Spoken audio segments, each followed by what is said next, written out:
Taste the Daily.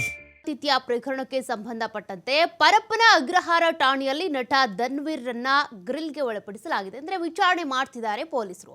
CCB ಪೊಲೀಸರು ಈಗಾಗಲೇ ಅವರನ್ನ ವಶಕ್ಕೆ ಪಡೆದಿದ್ದು ಅವರನ್ನ ವಿಚಾರಣೆಗೆ ಒಳಪಡಿಸಿದ್ದಾರೆ. ಮೊಬೈಲ್ ಅನ್ನು ಕೂಡ ವಶಕ್ಕೆ ಪಡೆದಿದ್ದಾರೆ. ಅವರ ಹತ್ರ ಇದ್ದಂತ ಮೊಬೈಲ್ ಅನ್ನ. ವಿಡಿಯೋ ವೈರಲ್ ಆದ ಪ್ರಕರಣಕ್ಕೆ ಸಂಬಂಧಿಸಿದಂತೆ ಸಿಸಿಬಿ ವಿಚಾರಣೆ ಮುಂದುವರೆದಿದೆ.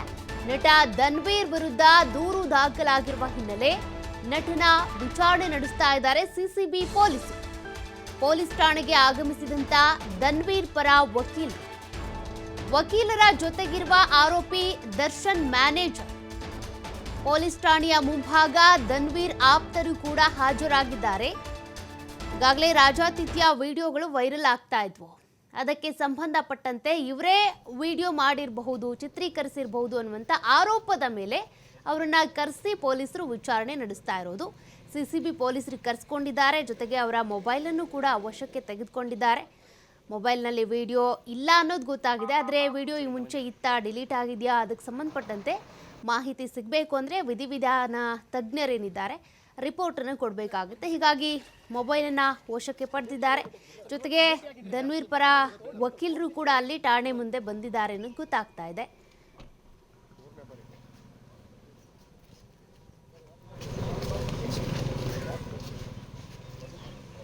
ನೋಡಿ, ಮೊನ್ನೆಯಿಂದ ಕೂಡ ಒಂದಷ್ಟು ವಿಡಿಯೋಗಳು ವೈರಲ್ ಆಗ್ತಾ ಇದ್ವು. ಉಮೇಶ್ ರೆಡ್ಡಿಗೆ ರಾಜಾತಿಥ್ಯ ಕೊಟ್ಟದ್ದಂಥ ಸಂಬಂಧಪಟ್ಟಂಥ ವಿಡಿಯೋ ಇರ್ಬೋದು. ಜೊತೆಗೆ ಭಯೋತ್ಪಾದಕರಿಗೂ ಕೂಡ ಅಲ್ಲಿ ಟಿವಿ ಮೊಬೈಲ್ ವ್ಯವಸ್ಥೆ ಇದೆ ಅನ್ನುವಂಥ ಕಾರಣಕ್ಕೆ ಎಣ್ಣೆ ಕುಡಿತಾ ಇದ್ದಾರೆ. ಇಂಥವೆಲ್ಲ ಒಂದಷ್ಟು ವಿಡಿಯೋಗಳು ವೈರಲ್ ಆಗ್ತಾ ಇದ್ವು. ಆದರೆ ಆ ವಿಡಿಯೋವನ್ನ ಚಿತ್ರೀಕರಿಸಿದ್ದು ಯಾರು ಅನ್ನೋದಕ್ಕೆ ಸಂಬಂಧಪಟ್ಟಂತೆ ಮಹಾ ವರಿಷ್ಠರು ಕೂಡ ಇದಕ್ಕೆ ಸಂಬಂಧಪಟ್ಟಂತೆ ಒಂದಷ್ಟು ಮಾಹಿತಿ ಪಡ್ಕೊಳ್ಳೋದಕ್ಕೆ ಅಂತ ಜೈಲಿಗೆ ಭೇಟಿ ಕೊಟ್ಟಿದ್ರು. ಆ ಸಂದರ್ಭದಲ್ಲಿ ಯಾರು ಅಲ್ಲಿನ ಜೈಲಧಿಕಾರಿಗಳು ವಿಡಿಯೋ ಮಾಡಿಲ್ಲ ಅಂತ ಗೊತ್ತಾಗಿತ್ತು. ಹೀಗಾಗಿ ಇವರು ವಿಡಿಯೋ ಮಾಡಿರಬಹುದು ಧನ್ವೀರ್ ಅವರು ಅನ್ನುವಂಥ ಒಂದು ಅನುಮಾನದ ಕಾರಣಕ್ಕೆ. ಅಂದರೆ ದರ್ಶನ್ ಅವರಿಗೆ ಹಿಂದೆ ನೋಡಿ ಇಂತಹ ಸವಲತ್ತುಗಳು ಸಿಕ್ಕಂಥ ಸಂದರ್ಭದಲ್ಲಿ ಅದೆಲ್ಲದಕ್ಕೂ ಬ್ರೇಕ್ ಹಾಕಲಾಯಿತು ಕೋರ್ಟ್ ಮೂಲಕ. ಅವ್ರಿಗೆ ಸಿಗದೇ ಇರುವಂಥ ಸವಲತ್ತು ಇಲ್ಲಿ ಬೇರೆಯವ್ರಿಗೆ ಸಿಗ್ತಾ ಇದೆ. ಅದು ಕೂಡ ಎಂತೆಂಥ ಕೃತ್ಯಗಳಲ್ಲಿ ಭಾಗಿಯಾದವರು. ಉಮೇಶ್ ರೆಡ್ಡಿ ಅಂತ ಬಂದಾಗ ವಿಕೃತಕಾಮಿ, ಅದೇ ರೀತಿಯಾಗಿ ಭಯೋತ್ಪಾದಕ, ಮತ್ತು ಈ ಒಂದಷ್ಟು ಚಿನ್ನದ ಸ್ಮಗ್ಲಿಂಗ್ ಮಾಡ್ತಾ ಇದ್ದವರು, ಅಂಥವ್ರಿಗೆಲ್ಲ ಕೂಡ ಫೆಸಿಲಿಟೀಸ್ ಸಿಗ್ತಾ ಇದೆ. ಅಂಥವ್ರಿಗೆ ಫೆಸಿಲಿಟೀಸ್ ಸಿಗ್ತಾ ಇದೆ ಅನ್ನೋದನ್ನ ತೋರಿಸೋದಕ್ಕೋಸ್ಕರನೇ ಧನ್ವೀರ್ ಅವ್ರು ವಿಡಿಯೋ ಮಾಡಿದ್ರಾ ಅನ್ನುವಂಥ ಒಂದು ಆರೋಪ ಇತ್ತು. ಹಾಗಾಗಿ ಅವ್ರನ್ನ ವಿಚಾರಣೆಗೆ ಅಂತ ಕರೆದಿದ್ದಾರೆ. ಮೋಜು ಮಸ್ತಿ ಮಾಡಿಕೊಂಡು ಜೈಲಲ್ಲಿದ್ದಂಥವ್ರು ಎಷ್ಟು ಎಂಜಾಯ್ ಮಾಡ್ಕೊಂಡಿದ್ದಾರೆ, ಅವ್ರಿಗೆ ಎಷ್ಟು ಫೆಸಿಲಿಟೀಸ್ ಸಿಗ್ತಾ ಇದೆ, ಅದೆಲ್ಲದಕ್ಕೂ ಕೂಡ ಬ್ರೇಕ್ ಹಾಕಬೇಕು ಅನ್ನುವಂಥ ಕಾರಣಕ್ಕೆ ಇವ್ರು ಹಿಂಗೆ ಮಾಡಿದ್ರಾ ಅನ್ನೋ ಆರೋಪ ಇತ್ತು. ಅದರ ಅನುಮಾನದ ಮೇರೆಗೆ ಒಂದು ಕಂಪ್ಲೇಂಟ್ ಕೂಡ ಅವರ ವಿರುದ್ಧ ಬಂದಿತ್ತು.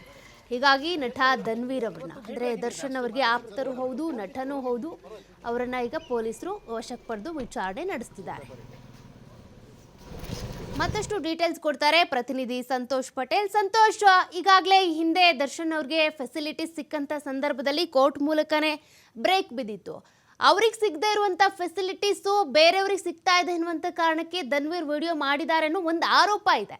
ಅದಕ್ಕೆ ಸಂಬಂಧಪಟ್ಟಂತೆ ವಿಚಾರಣೆ ಎಲ್ಲಿಗೆ ಬಂತು, ಮೊಬೈಲ್ ವಶಕ್ಕೆ ತೆಗೆದುಕೊಂಡಿದ್ದಾರೆ ಅಂತ ಗೊತ್ತಾಗ್ತಿದೆ. ಏನಾದರೂ ಡೀಟೇಲ್ಸ್ ಸಿಕ್ಕಿದೆಯಾ? ಅದಕ್ಕೆ ಪ್ರಮುಖವಾಗಿ ಏನಂತ ಹೇಳಿದ್ರೆ, ಇಡೀ ಪ್ರಕರಣದಲ್ಲಿ ವಿಡಿಯೋ ಮಾಡಿದ್ರ ಅನ್ನೋದ್ರ ಬಗ್ಗೆ ಎಲ್ಲೂ ಕೂಡ ಸ್ಪಷ್ಟತೆ ಇಲ್ಲ. ಧನ್ವೀರ್ ವಿಡಿಯೋ ಮಾಡಿದ್ರ ಅನ್ನೋದ್ರ ಬಗ್ಗೆ ಕೂಡ ದೂರು ದಾಖಲಾಗಿಲ್ಲ. ಆದ್ರೆ ಧನ್ವೀರ್ ವಿಡಿಯೋಗಳನ್ನ ಧನ್ವೀರ್ ಮೊಬೈಲ್ಗಳಿಂದ ಬೇರೆಯವ್ರಿಗೆ ಶೇರ್ ಆಗಿದೆ, ವೈರಲ್ ಆಗಿದೆ ಅನ್ನೋ ಮಾಹಿತಿಗಳು ಲಭ್ಯವಾಗಿರುವ ಹಿನ್ನೆಲೆಯಲ್ಲಿ ಆ ಬಗ್ಗೆ ಮಾಹಿತಿಯನ್ನ ಕೇಳಲಿಕ್ಕೆ, ನಿಮಗೆ ಎಲ್ಲಿ ಈ ಒಂದು ವಿಡಿಯೋಗಳು ನಿಮ್ಗೆ ಪತ್ತೆ ಆಯ್ತು, ಎಲ್ಲಿಂದ ನಿಮಗ್ ಸಿಕ್ತು ಅನ್ನೋ ಮಾಹಿತಿಯನ್ನ ತೆಗೆದುಕೊಳ್ಳಿಕ್ಕೆ ಅವರನ್ನ ಕರ್ಕೊಂಡ್ ಬಂದು ವಿಚಾರಣೆಯನ್ನ ಮಾಡ್ಲಾಯ್ತು.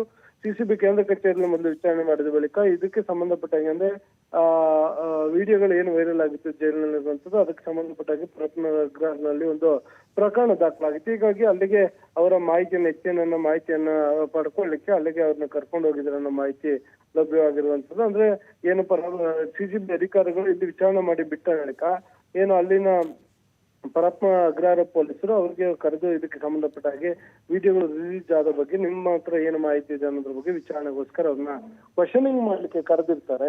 ಕ್ವಶನಿಂಗ್ ಮಾಡಿದ ಬಳಿಕ ಮತ್ತೆ ಅವ್ರನ್ನ ಬಿಟ್ಟು ಕಳಿಸುವಂತದ್ದು. ಅದಾದ ನಂತರ ಇಡೀ ವಿಡಿಯೋಗಳನ್ನ ಎಲ್ಲಿಂದ ಬಂತು, ಯಾವ ರೀತಿಯಾಗಿ ಬಂತು, ಯಾರು ವಿಡಿಯೋಗಳನ್ನ ಹೊರಗಡೆ ಮಾಡಿದ್ರು ಅನ್ನೋ ಪ್ರಶ್ನೆ, ಅದ್ರ ಜೊತೆಗೆ ಯಾಕಾಗಿ ವಿಡಿಯೋಗಳನ್ನ ಮಾಡಿದ್ರು, ಎಲ್ಲಿಂದ ಬಂತು ಅನ್ನೋದು ಇಲ್ಲಿ ಪ್ರಶ್ನೆ ಅದಾಗೋದಿಲ್ಲ. ಇಲ್ಲಿ ಈ ಉದ್ದೇಶ ಇರಬೇಕಾಗಿರೋದಿಷ್ಟೇ, ಜೈಲಿನ ಒಳಗಡೆ ಸಿಕ್ಕಿರುವಂತ ಐಷಾರಾಮಿ ಸೌಲಭ್ಯಗಳೇನಿದೆ ಅದೆಲ್ಲದಕ್ಕೂ ಬ್ರೇಕ್ ಬಿಡಬೇಕು. ಅದ್ರ ಜೊತೆಗೆ ಜೈಲಿನಲ್ಲಿ ಇದೆಲ್ಲದಕ್ಕೂ ಅವಕಾಶ ಮಾಡಿಕೊಟ್ಟಿರುವಂತ ಅಧಿಕಾರಿಗಳೇನಿದ್ದಾರೆ ಅಂತವ್ರ ಸೇವೆಯಿಂದ ವಜಾ ಆಗ್ಬೇಕಾಗತ್ತೆ. ಅಂತ ಸಂದರ್ಭದಲ್ಲಿ ಇಂಥದಕ್ಕೆ ಬ್ರೇಕ್ ಬೀಳುತ್ತೆ. ಈಗ ಧನ್ವೀರ್ ಅವರೇ ವಿಡಿಯೋ ಮಾಡಿರ್ಲಿ, ದರ್ಶನೇ ಮಾಡಿರ್ಲಿ, ಯಾರಾದ್ರೂ ವಿಡಿಯೋನ ಮಾಡಿ ಹೊರಗೆ ಬಂದ ಕಳ್ಸಿರ್ಲಿ, ಆದ್ರೆ ಆ ವಿಡಿಯೋನ ಮಾಡ್ಲಿಕ್ಕೆ ಒಳಗಡೆ ಒಂದು ಮೊಬೈಲ್ ಹೋಗ್ಬೇಕಾಗತ್ತೆ. ಆ ಮೊಬೈಲ್ ನ ಯಾರು ಕೊಡ್ತಾರೆ ಅನ್ನೋದು ಪ್ರಶ್ನೆ. ಯಾಕಂತಂದ್ರೆ ಪ್ರತಿ ಹಂತದಲ್ಲೂ ಕೂಡ ಅಧಿಕಾರಿಗಳು ಅಲ್ಲಿ ಇನ್ವಾಲ್ವ್ಮೆಂಟ್ ಇರ್ತಾರೆ. ಅದು ಅಷ್ಟೇ ಅಲ್ಲದೆ ಅಲ್ಲಿ ಕೊಡುವಂತ ಎಂಜಲ್ ಕಾಸು ಏನಿರುತ್ತೆ ಆ ಒಂದು ಕಾಸುಗೋಸ್ಕರ ಇವರು ಎಲ್ಲಾ ರೀತಿಯಲ್ಲೂ ಕೂಡ ಭ್ರಷ್ಟಾಚಾರದಲ್ಲಿ ತೊಳ್ಕೊಳ್ತಾರೆ. ಮೊಬೈಲ್ ಕೊಡ್ತಾರೆ, ಸ್ಟವ್ ಕೊಡ್ತಾರೆ, ಎಣ್ಣೆ ಕೊಡ್ತಾರೆ, ಅವ್ರಿಗೆ ಬೇಕಾಗಿದ್ದ ಫೆಸಿಲಿಟಿಗಳು ಕೊಡ್ತಾರೆ, ಕೇಕ್ ಹೋಗುತ್ತೆ, ಫ್ರೂಟ್ಸ್ ಹೋಗುತ್ತೆ, ಫ್ರೂಟ್ಸ್ ಹಾರಗಳನ್ನು ಮಾಡ್ಕೊಳ್ತಾರೆ. ಸೊ ಎಲ್ಲಾ ರೀತಿಯ ಆಕ್ಟಿವಿಟೀಸ್ ಗಳನ್ನ ಇವರು ಮಾಡ್ಕೊಳ್ತಾರೆ. ಅಂದ್ರೆ ಎಷ್ಟು ಮಟ್ಟಿಗೆ ಅಧಿಕಾರಿಗಳಲ್ಲಿ ಭ್ರಷ್ಟಾಚಾರ ತುಂಬಿ ತುಳುಕ್ತಾ ಇದೆ ಪರಪ್ಪನ ಅಗ್ರಹಾರದಲ್ಲಿ ಅನ್ನೋದಕ್ಕೆ ಇದು ದೊಡ್ಡ ಮಟ್ಟದ ಉದಾಹರಣೆ ಅಂತಾನೆ ಹೇಳ್ಬೇಕಾಗತ್ತೆ. ಹಾಗಂತ ಇದೇ ಮೊದಲನೇ ಬಾರಿಗೆ ಆಗಿರುವಂತದ್ದಲ್ಲ. ಈ ಹಿಂದೆನೂ ಕೂಡ ಸಾಕಷ್ಟು ಬಾರಿ ಇಂಥ ಇನ್ಸಿಡೆಂಟ್ಗಳು ಆಗಿದೆ, ಬೆಳಕಿಗೆ ಕೂಡ ಬಂದಿದೆ. ಆದ್ರೆ ಅಧಿಕಾರಿಗಳು ಯಾವುದೇ ರೀತಿಯ ಕ್ರಮವನ್ನು ಕೈಗೊಳ್ಳದೇ ಇರೋದಿದೆಯಲ್ಲ, ಇದು ದುರಂತ ಹೇಳ್ಬೇಕಾಗುತ್ತೆ. ಇತ್ತೀಚೆಗಷ್ಟೇ ಏನು ಎನ್ಐಎ ಅಧಿಕಾರಿಗಳು ಹೆಬ್ಬಾಳ ಪ್ರಕರಣವೊಂದಕ್ಕೆ ಸಂಬಂಧಪಟ್ಟ ಹಾಗೆ ದಾಳಿ ಮಾಡಿದಾಗ್ಲೂ ಕೂಡ ಇಂಥ ಇನ್ಸಿಡೆಂಟ್ಗಳಾಗಿತ್ತು. ಅವರು ಉಲ್ಲೇಖವನ್ನು ಮಾಡಿದ್ರು, ಜೈಲಿನಲ್ಲಿ ಅಕ್ರಮವಾಗಿ ಚಟುವಟಿಕೆಗಳು ಏನೆಲ್ಲ ನಡೀತಾ ಇದೆ ಅನ್ನೋದ್ರ ಬಗ್ಗೆ ಒಂದಿಷ್ಟು ಉಲ್ಲೇಖಗಳನ್ನ ಮಾಡಿದ್ರು. ಆ ಉಲ್ಲೇಖಗಳನ್ನ ಮಾಡಿದ್ರು ಕೂಡ ಸಂಬಂಧಪಟ್ಟ ಅಧಿಕಾರಿಗಳು, ಗೃಹ ಇಲಾಖೆ, ಗೃಹ ಸಚಿವರು, ಇದು ಮಾಧ್ಯಮಗಳಲ್ಲೂ ಕೂಡ ಸುದ್ದಿ ಆಗಿತ್ತು. ಈ ಸುದ್ದಿ ಆದ್ರೂ ಕೂಡ ಇದ್ರ ಬಗ್ಗೆ ಇವ್ರಿಗಿರುವಂತ ನಿರ್ಲಕ್ಷ್ಯ ಇದೆಯಲ್ಲ, ಇದು ನಿಜಕ್ಕೂ ಅಂತವ್ರಿಗೆ ಆ ಹುದ್ದೆಗಳಿಗೆ ಅವ್ರಿಗೆ ಬೇಕಾ ಅನ್ನೋದು ಒಂದ್ ಕಡೆ ಪ್ರಶ್ನೆ. ಯಾಕೆಂತ ಹೇಳಿದ್ರೆ ಟೆರರಿಸ್ಟ್ ಗಳ ಕೈಲಿ ನೀವು ಆಂಡ್ರಾಯ್ಡ್ ಮೊಬೈಲ್ಗಳನ್ನ ಕೊಟ್ಟು ಈಸಿಯಾಗಿ ಆಕ್ಸೆಸ್ ಕೊಡ್ತೀರಾ ಯಾರಿಗೆ ಬೇಕಾದ್ರೂ ಮಾತನಾಡ್ಲಿಕ್ಕೆ ಅಂತ ಹೇಳಿದ್ರೆ, ಸೊ ದೇಶದ ಭದ್ರತೆಗೆ ಯಾವತ್ತಿದ್ರೂ ಇದು ಧಕ್ಕೆ ಅನ್ನೋದಿಲ್ಲಿ ಮೊದಲು ತಿಳ್ಕೊಬೇಕಾಗುತ್ತೆ. ಅದ್ರ ಜೊತೆಗೆ ಅಧಿಕಾರಿಗಳು ಕೇವಲ ಹಣಕಾಸನ್ನ ಮಾಡ್ಕೊಳ್ಳಿಕ್ಕೋಸ್ಕರ ಇಲ್ಲ ಮುಂದಿನ ದಿನಗಳಲ್ಲಿ ಅಲ್ಲಿಂದ ಎಸ್ಕೇಪ್ ಆಗ್ಲಿಕ್ಕೆ ಎಲ್ಲಾ ರೀತಿಯ ಸಹಾಯ ಮಾಡಿದ್ರು ಕೂಡ ಆಶ್ಚರ್ಯವನ್ನ ಪಡಬೇಕಾಗಲ್ಲ. ಆ ಕಾರಣಕ್ಕಾಗಿ ಇದರ ಹಿಂದೆ ಬಿದ್ದಿರುವಂತ ಪೊಲೀಸರು ಸದ್ಯ ಒಂದೊಂದೇ ವಿಚಾರಣೆಯನ್ನ ಮಾಡ್ತಾ ಇರುವಂತದ್ದು.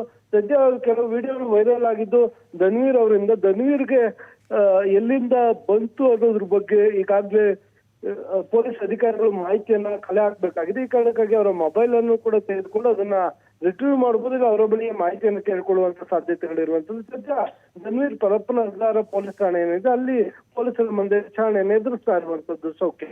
Thank you Santosh ಡೀಟೇಲ್ಸ್ಗೆ.